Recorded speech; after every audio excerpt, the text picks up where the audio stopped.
Hola, estimados amigas y amigos. Soy Andrés Mendoza Salas y hoy en Historia en Breve rendiremos homenaje a la aviación mexicana.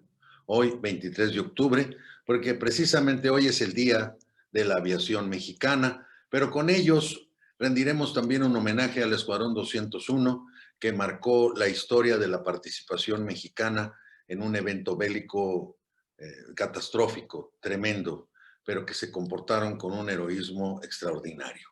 Fue el Escuadrón 201. Bien, la historia de la aviación está ligada a la Fuerza Aérea Mexicana. Eh, Algunos antecedentes, pues, el proceso cómo se dio. Tenemos que Alberto Braniff, un mexicano pudiente, él, realiza el primer vuelo en México y en Latinoamérica. Justamente eso lo realizó el 8 de enero de 1910. En 1912, Francisco I. Madero promueve la formación de pilotos aviadores en Estados Unidos.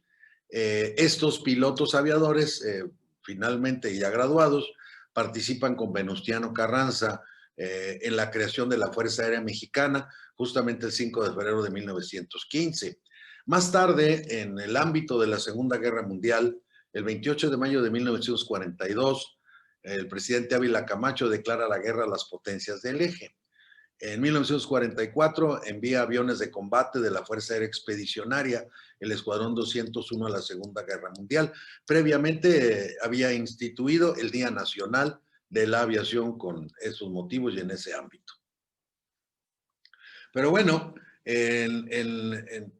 previo al siglo XX, el único medio por volar en los aires era justamente el globo aerostático.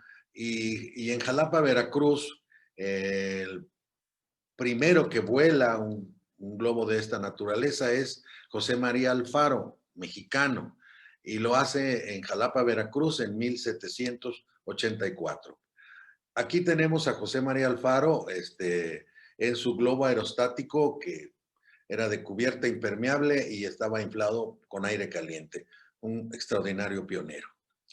Pero bueno, la aviación tiene su origen en Estados Unidos con los hermanos Wilbur y Orville Wright, que fueron los primeros que lograron que un aparato más pesado que el aire y que pudieran controlar y con un motor emprendiera el vuelo. Su primer vuelo ocurrió en 1903 en la playa de Kitty Hawk en Ohio, Estados Unidos. Duró 59 segundos, pero como sea, fue el inicio de la aviación internacional. Más tarde, persistentes, el 5 de octubre de 1905, estos hermanos Wright logran mantener su avión en el aire durante 38 minutos y recorrieron 39 kilómetros. Para el momento, un récord de permanencia. En México, la aviación inicia prácticamente con Alberto Braniff, que fue el primer piloto aviador en México y en Latinoamérica. El 8 de enero, Alberto Braniff realiza su primer vuelo en los llanos, en lo que era la hacienda de Balbuena, propiedad de familiares de él, en un aparato más pesado que el aire, y lo logra en los llamados llanos de Balbuena, ex hacienda, y ahora que son terrenos que están aledaños al Aeropuerto Internacional de la Ciudad de México. Bien, un hecho inusitado para la historia internacional es el presidente Francisco I. Madero quien lo realiza. Fue el primer presidente en la historia que voló en avión. Justamente lo hizo en los mismos llanos de Balbuena en una tarde de noviembre de 1911. Condujo el avión el piloto francés Georges Diot. El vuelo duró 4 minutos, prácticamente muy breve, pero esto motivó a Francisco I. Madero a generar becas para que un grupo de jóvenes estudiaran en Estados Unidos para graduarse como pilotos aviadores, y así sucedió. Estas personas fueron Alberto Leopoldo Salinas Carranza, Gustavo Adolfo Salinas Camiña, Horacio Ruiz Gaviño y los hermanos Eduardo y Juan Pablo Aldazoro Suárez. Ellos estudiaron la carrera de piloto aviador y se graduaron. Posteriormente se incorporaron al ejército constitucionalista y contribuyeron a la formación de la Fuerza Aérea Mexicana. Otro de los grandes pioneros fuerte, determinado, fue Miguel Lebrija Uretegui. El 3 de agosto de 1913 pilotó un avión que alcanzó una altura de 300 metros. Con ese éxito, voló permanentemente sobre la Ciudad de México durante varios tiempos. Todos sus intentos, finalmente logró una altura de 1000 metros, también inusitado. Bien, al regreso de los estudiantes que había enviado Madero a Estados Unidos, ya graduados como pilotos aviadores, permite a Venustiano Carranza, un gran estadista con visión, crear lo que se llamó un arma, el arma de aviación militar, o sea, la Fuerza Aérea Mexicana. Y entonces se expide un acuerdo por el que crea la Fuerza Aérea Mexicana el 5 de febrero de 1915, prácticamente en plena lucha contra el ejército convencionista.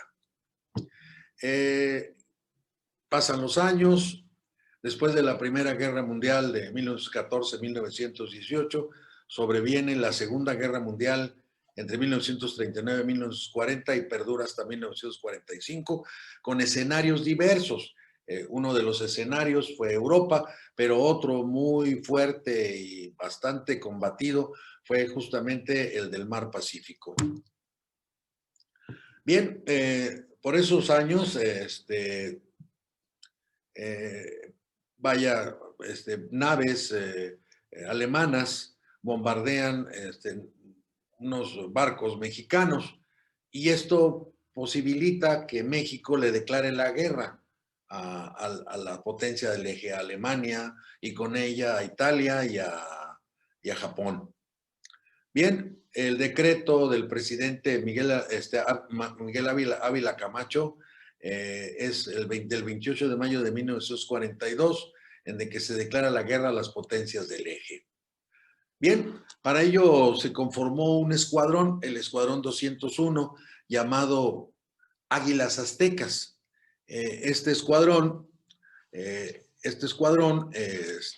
conformado por pilotos mexicanos, van como la Fuerza Aérea Expedicionaria, acuden a la Segunda Guerra Mundial y prácticamente fue el único contingente armado mexicano que combatió a las potencias del eje y los combatió justamente en el Mar Pacífico. Estaba conformado por 290 hombres, de los cuales 5 perdieron la vida. Ellos fueron entrenados en bases militares en Estados Unidos. Les pusieron un sobrenombre, Águilas Aztecas, que era el nombre más reconocido para ellos y el más entrañable. Pues las Águilas Aztecas, Escuadrón 201 o Fuerza Expedicionaria Mexicana, combatieron en Filipinas con estos aviones de combate. Aquí los estamos viendo. Bien. Este es el emblema que ellos manejaban, el escudo, Fuerza Aérea Mexicana, Escuadrón Aéreo 201, y aquí uno de los aviones que tripulaban. Esto es la ruta que siguieron en sus combates justamente en las Filipinas, en el Pacífico. Ellos formaban parte de la sección 5 de la Fuerza Aérea de los Estados Unidos y participaron en muy diversas misiones de observación, de bombardeo en picada, ametrallamiento de posiciones japonesas y de convoyes en movimiento. Tras la rendición de Japón, el Escuadrón 201 regresa a México cargado de honores y lo reciben como héroes de guerra y lógicamente, bueno, pues reciben el reconocimiento de la Fuerza Aérea de los Estados Unidos y en particular de Filipinas, que fue el escenario de sus combates más cruentos. En Chapultepec se erigió un monumento, un mausoleo, justamente en homenaje a las Águilas Caídas en la Segunda Guerra Mundial. Pues bien, hoy hemos rendido un homenaje a la Fuerza Aérea Mexicana y con ella a las Águilas, al Escuadrón 201, que nos llena de orgullo reconocerlo. Fue una fuerza expedicionaria que combatió con honor para liberar a las Filipinas. Muchísimas gracias.